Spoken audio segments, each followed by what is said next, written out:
Hello dear students, welcome to our first video of our past one, chapter 10, Traders, Kings and Pilgrims.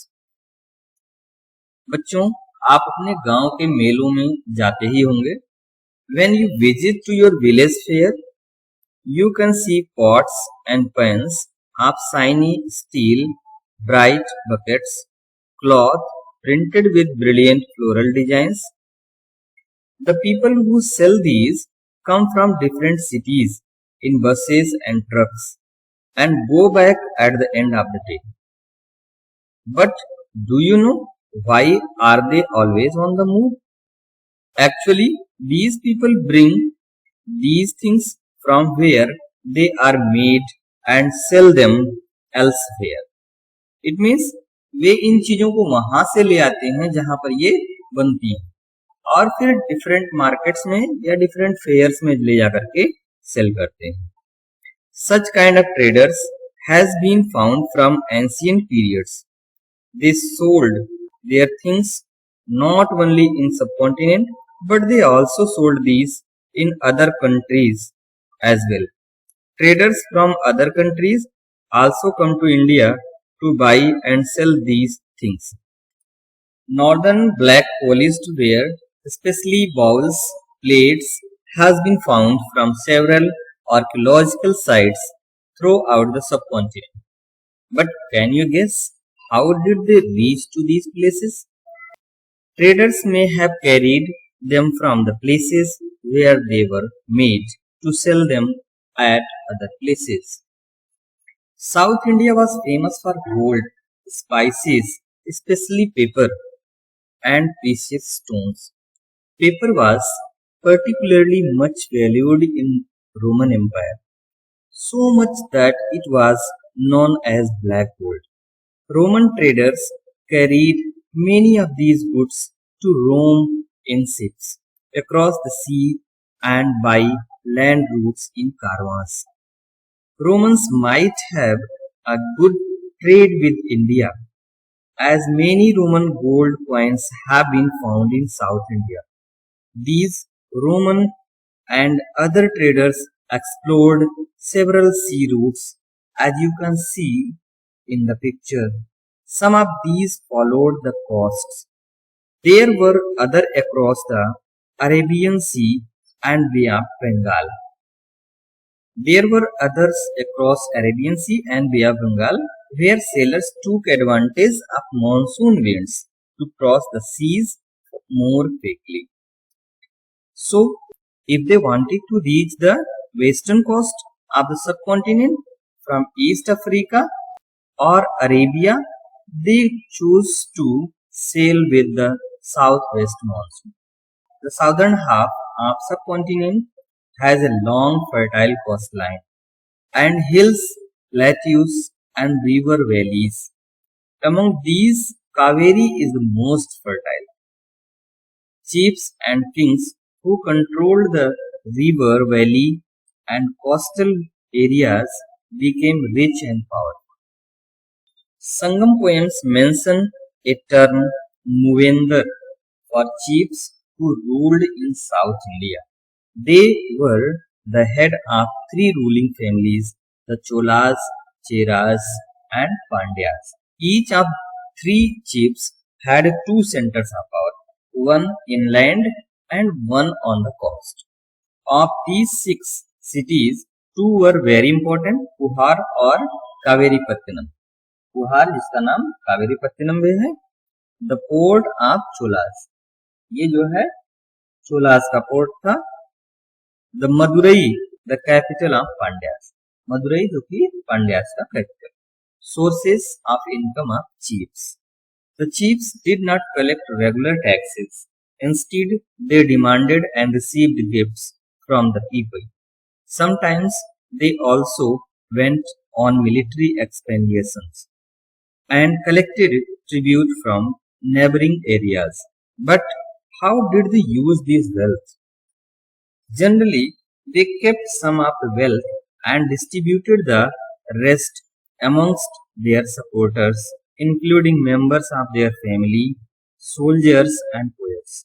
These poets composed poems in praise of chiefs who often rewarded them with precious stones, gold, horses, elephants, chariots, and fine cloth. Satavahanas. Around 200 years later, a dynasty known as the Satavahanas became powerful in western India.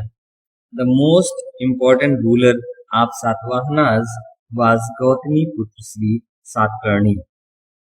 We know about him from the inscriptions written by his mother Gautami Balasri. Satavahanas are known as lord of Dakshinapatha. उन्हें दक्षिणापथ का Lord कहा जाता है. दक्षिणापथ जैसा कि हमने पहले ही पढ़ लिया है, दक्षिणापथ का मतलब the route leading to the south, यानी वह रास्ता जो दक्षिण को जाता था या साउथ इंडिया को जाता था. The story of silk route. The rich glossy colours of silk as well as its smooth texture make it highly valued fabric in most of societies. But do you know where and when it was invented? How is it made? This is actually extracted from cocoons of silkworm. Science में आपने cocoons के बारे में पढ़ा होगा, caterpillars के बारे में. So these are extracted from the cocoon of silkworm, spun into thread and then woven into cloth. Techniques of making silk were first invented in China around 7,000 years ago. While the methods of making silk remained a closely guarded secret for thousands of years, हजारों साल तक यह एक पहेली सी बनी रही पूरी दुनिया के लिए, और कोई भी नहीं जानता था कि सिल्क का प्रोडक्शन कैसे किया जाता है एक्सेप्ट चाइना. यानी कि चाइना में ही इसका इन्वेंशन हुआ था और चाइना वाले ही जानते थे कि इसका प्रोडक्शन कैसे होता है, और इसी का बेनिफिट उठाकर वहां के ट्रेडर्स इसे अच्छे प्राइस पर पूरी दुनिया को बेचा करते थे. Some people of China who went to distant lands on foot, horseback and on camels carried silk with them. The path they followed came to be known as silk. यानी उन रास्तों को जिससे होकर के सिल्क ट्रेडर्स दुनिया के तमाम हिस्सों में जाते थे, उन रास्तों को हम सिल्क रूट के नाम से जानते हैं. Sometimes Chinese rulers sent gifts of silk to the rulers in Iran and West Asia, and from there the knowledge of silk spread further west. About 2000 years ago, wearing silk became the fashion amongst rulers and rich people in Rome. It was so expensive that very often robbers attack on silk traders. यानी कि silk traders जब in silk के कपड़ों को लेकर के जाते थे तो कई बार इनके ऊपर रॉबर्स का अटैक हो जाता था, यानी डाकुओं का आक्रमण हो जाता था. Taxes taken by rulers on silk. Some kings tried to control large portion of the root. This was because they could benefit from taxes, tributes, and gifts that were brought by traders traveling along the route. In return, they often protected the traders who passed through their kingdoms from attacks of robbers. The best known of rulers who controlled the silk route were the Kusanas, who ruled over Central Asia and Northwest Asia. Their two major centers of power were Peshawar and Mathura. Let's revise. South India was known for its gold, spices, especially paper, and precious stones. South Indian paper was very much popular in Roman Empire and was known as the black gold.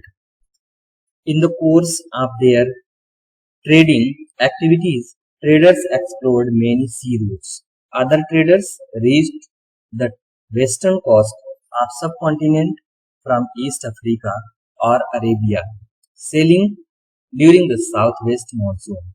The Sangam literature talks about Movendar, meaning three chiefs, the Cholas, Cheras and Pandyas. They were powerful around 2300 years ago. The Satvahana dynasty emerged after 200 years and was powerful in western India. An important ruler of this dynasty was Gautamiputra Sri Satkarni. Let's check what you have learned. Question number 1.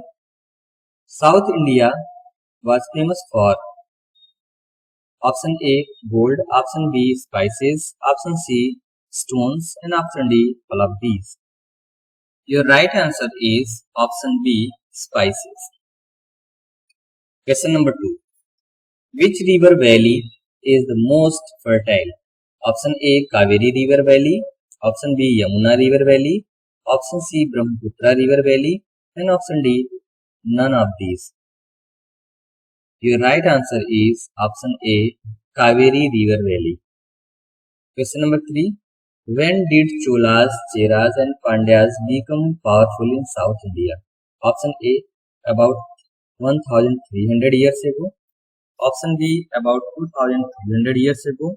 Option C about 3300 years ago. And option D about 4300 years ago.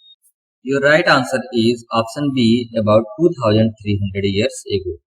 Question number 4. What does Movendar mean? Option A three chiefs. Option B three kings. Option C three groups of people. Option D three craftsmen. Your right answer is option A three chiefs. Here are some questions that you have to do in your notebook. Do it properly. Thanks for watching. See you soon in our next video.